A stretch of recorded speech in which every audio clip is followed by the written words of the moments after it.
Assalamu alaikum students. In today's lecture of Histology of GI tract, we will study the histological features of the oral cavity and the pharynx and the upper part of the tubular digestive tract, that is the esophagus. So oral cavity, as I have told you before, it is an irregular space bounded by lips. Here you can see lips, gums, the structure present beneath the teeth, and the palate. So here is the palate. Two types of palate are there.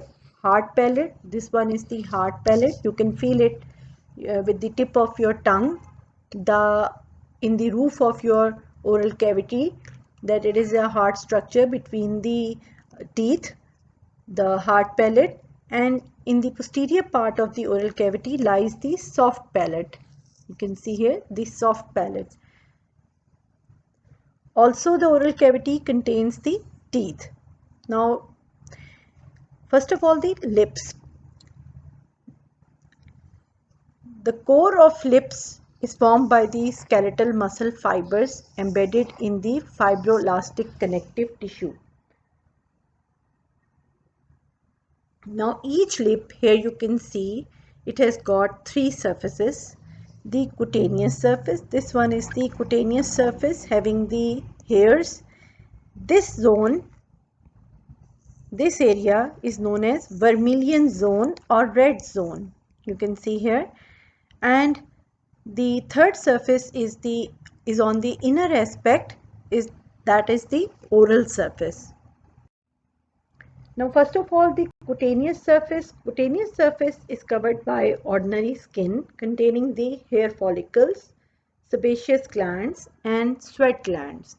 So you know that in the structure of the skin lies the stratified squamous keratinized epithelium and the hair follicles. Here you can see hair follicles and the sweat glands and the sebaceous glands which are associated with the hair follicles. You can see here this is the hair follicle and these are the sebaceous glands secreting oily secretions associated with the hair follicles. So cutaneous surface of the lip, it is covered by the stratified squamous keratinized epithelium containing the hair follicles, sebaceous glands and the sweat glands. Now the vermilion zone or the red zone is covered by stratified squamous epithelium which is very thinly keratinized. Here you can see that this is the vermilion zone and here is the cutaneous surface in the histological section, the cutaneous surface, this one, and this is the vermilion zone, this one. So here is the vermilion zone, this is the vermilion zone, and you can see that vermilion zone is covered by it is also covered by the stratified squamous epithelium but very thinly keratinized. The epithelium is indented by numerous tall papilla of the underlying connective tissue.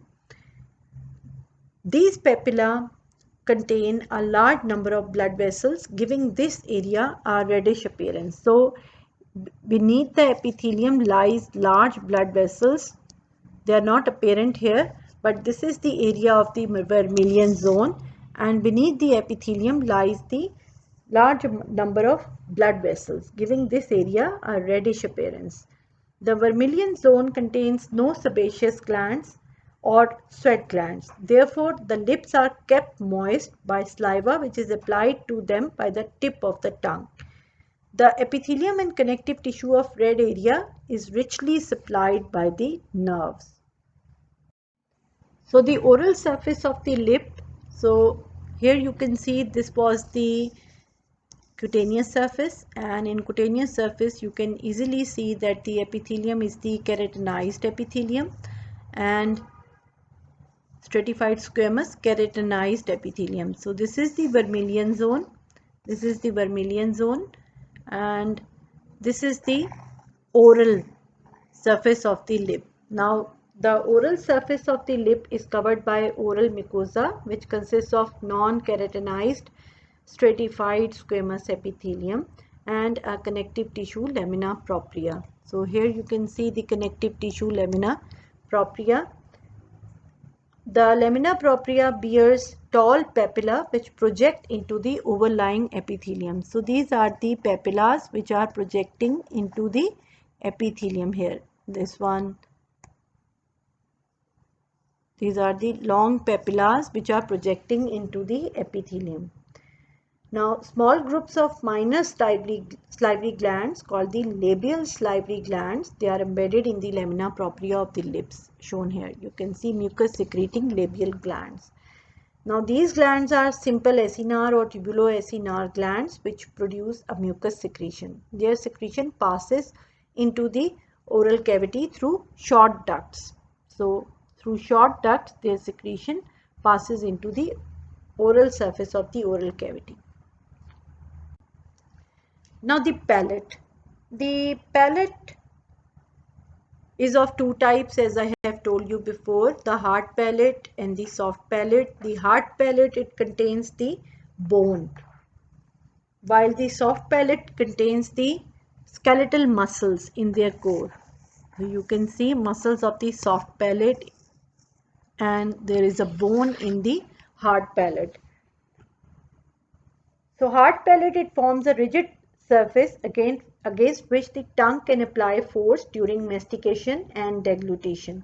The mucosa of the hard palate is lined by a stratified squamous keratinized epithelium which is supported by a connective tissue lamina propria. Now, distinct submucosa is present in some parts of the hard palate. Elsewhere, the mucosa is directly attached to the underlying bone. Now, the areas of the direct mucosal attachment to the bone are along the perimeter of the hard palate where it meets the gum. Gum is the place where the teeth lies, and along the midline of the midline band called the raphe. Now the submucosa is composed mainly of coarse collagen fibers. Now interior part of the hard palate, the submucosa contains the connective tissue, adipose tissue, while in the posterior part of the hard palate, the submucosa lodges many simple tubuloacinar mucus glands. Now the soft palate, it lies posteriorly in the oral cavity and it has got two surfaces. The anterior surface, this is the anterior surface, this is on oral side, while this is the nasal surface, this is on the pharynx side, pharyngeal side. So the the oral surface is also the inferior surface and it is covered by the stratified squamous non-keratinized epithelium, while superior surface is covered by the pseudostratified epithelium, that is the respiratory epithelium. Now mucous glands, they lie on the mucosal surface here, oral surface, and the mixed type of glands, they are lying on the pharyngeal side, and the core is formed by the skeletal muscles. So the cheeks, the substance of the cheeks is also formed by the skeletal muscle fibers and the fibroelastic connective tissue.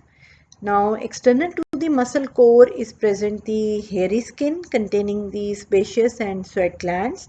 Internally, the cheeks are lined by oral mucosa, which consists of stratified squamous non-keratinized epithelium lying upon a connective tissue lamina propria.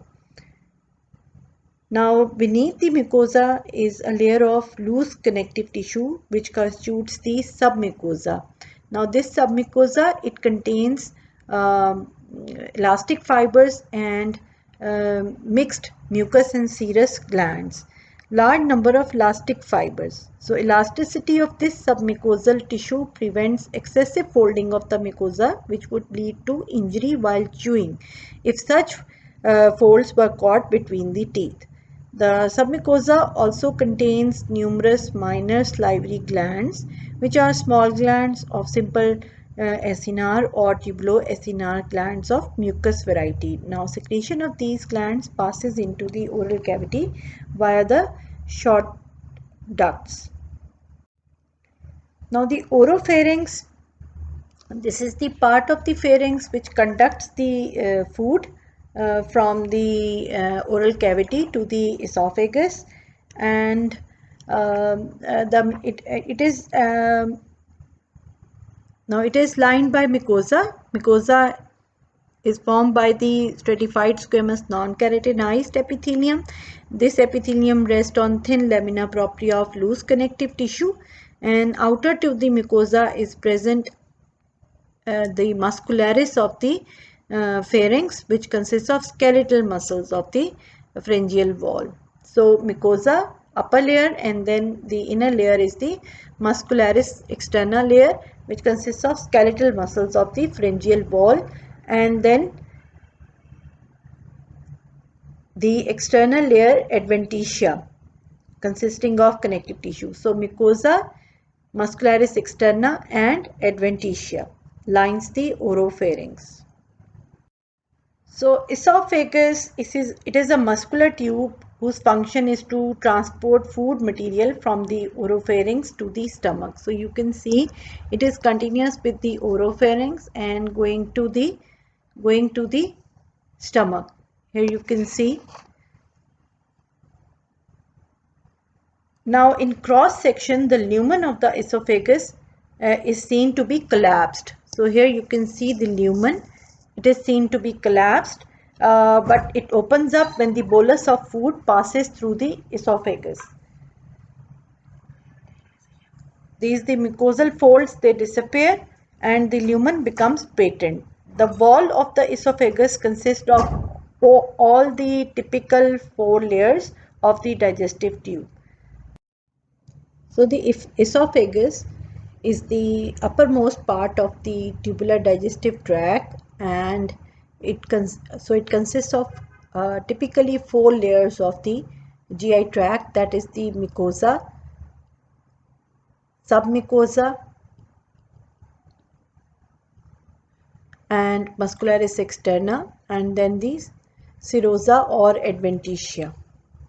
So it has got typically 4 layers. The mucosa consists of stratified squamous non-keratinized epithelium, because still here the food particles are large and rough. So a protective epithelium would protect the mucosa of the esophagus. In the lamina propria, in the upper lamina propria of the mucosa of esophagus, it consists of the connective tissue, blood vessels, nerves, lymphatics. Apart from these structures, the lamina propria of the esophagus of the upper and lower part contains the esophageal glands, mucus glands.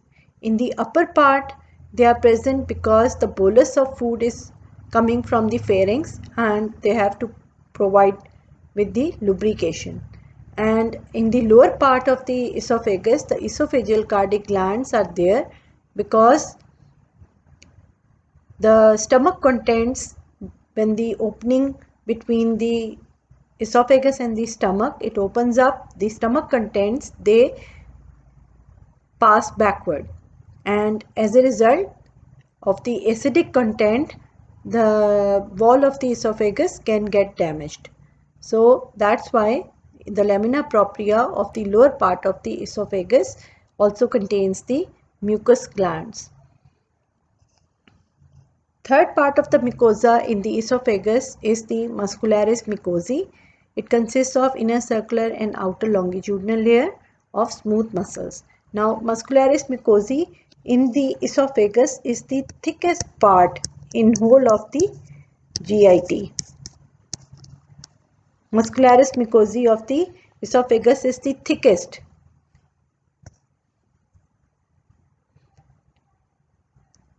Second layer is the submucosa. Submucosa contains the dense connective tissue, then the blood vessels, nerves, lymphatics of larger size, and the esophageal submucosal glands throughout the esophagus. Throughout the submucosa of esophagus, it contains the esophageal submucosal mucus glands. Muscularis externa consists of inner circular and outer longitudinal layers, and in the esophagus the muscularis externa is different from other parts of the GIT, that it's the upper part of the esophagus. It contains the skeletal muscles in the muscularis externa in the form of inner circular and outer longitudinal layer, while in the middle part mixture of skeletal and smooth muscles are present, while in the lower part only smooth muscles are present. So this arrangement is different from the rest of the GI tract. Last layer is the serosa and adventitia. So only in the thoracic and the cervical region and the thoracic region, the outer wall consists of only the connective tissue which binds it with the neighboring structures, and this is the adventitia. And in the abdomen, lower part, that is the abdominal part, it is covered by serosa. So this is the slide showing the mucosa of the esophagus. You can see here the stratified squamous non-keratinized epithelium. The nuclei are present on the surface layers, and the muscularis mucosae, thick muscularis mucosae. This is the lamina propria, and it is most probably somewhere in the middle because there are no glands shown here in the lamina propria. Now in this picture you can see all the layers. Now one by one we will label them. Now this is the epithelium, the stratified squamous non-keratinized epithelium. So here is the lamina propria containing the blood vessels, the lymphatic nodules. Here you can see the lymphatic nodules, connective tissue cells, fibers, and the glands are not shown here. So next layer is the muscularis mucosae. So this is the muscularis mucosae layer, consists of smooth muscles, inner circular and outer longitudinal, thickest part as compared to the rest of the muscularis mucosae of the GIT tract. Then comes the submucosa. So submucosa is, this is the submucosa, and you can see here this is the submucosa. So submucosa contains larger blood vessels, adipose tissue, and the esophageal glands, which are of mucus type, and they are located throughout the submucosal layer of the esophagus. So next layer is the muscularis externa, and you can see here the inner circular and outer longitudinal, and these are the skeletal muscles. So in this slide, this is the lower part of the esophagus, and you can well appreciate the smooth muscles here, spindle shaped smooth muscles, and in the cross section are of various sizes and with central nuclei. I will show you with the zooming of the slide. Now here is the mucosa. This is the submucosa, muscularis externa, inner circular outer longitudinal layer, and last is the serosa. So here is lying the serosa. You can appreciate the squamous epithelium present along with the connective tissue. So the parts of esophagus, the length of the esophagus is about 40 centimeters from the mouth. Showing the upper part, middle part, and the lower part, and the layers: the mucosa, the submucosa, the muscularis externa, and adventitia or serosa. So in the upper part lies the mucosa is lined by stratified squamous non-keratinized, middle part also the stratified squamous non-keratinized, and lower part also the same epithelium. So the epithelium is same throughout the esophagus. Lamina propria, in lamina propria the mucus glands, they are present in the upper part near the junction with the pharynx, and in the lower part near the junction with the stomach. and the middle part contains no glands in lamina propria. And submucosa of the esophagus is throughout the same, containing the connective tissue, the blood vessels, nerves, lymphatics, adipose tissue, and the esophageal mucus glands to provide the traveling bolus, the lubrication. Now the third layer, the muscularis externa, as I have told you in the previous slide and shown you in the diagrams of the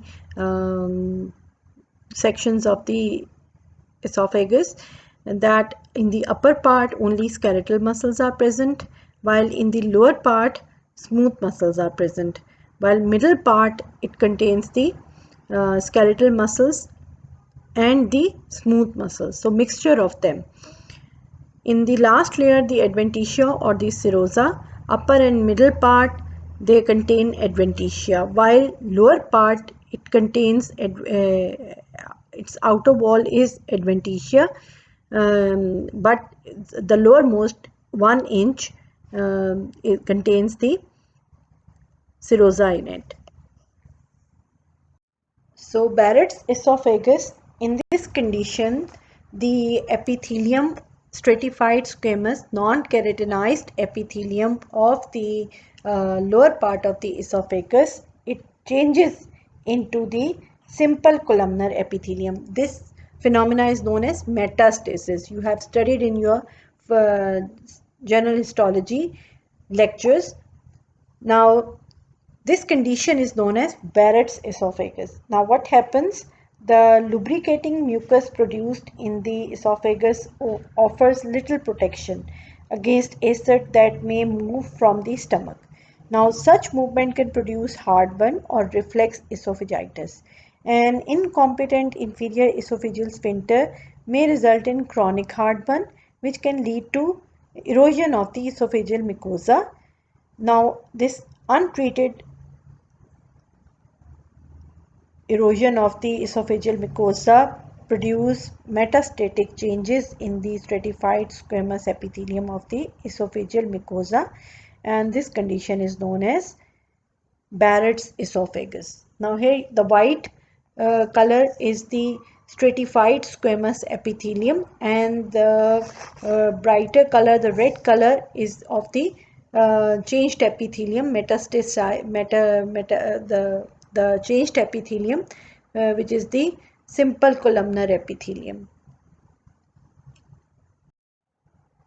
So here is the histological picture of the Barrett's esophagus. You can see here the stratified squamous epithelium of the esophagus, and this is the part of esophagus which has developed simple columnar epithelium in it. So this is the lower part of esophagus showing the stratified squamous non-keratinized epithelium, and some part is having the changed epithelium, that is the simple columnar epithelium.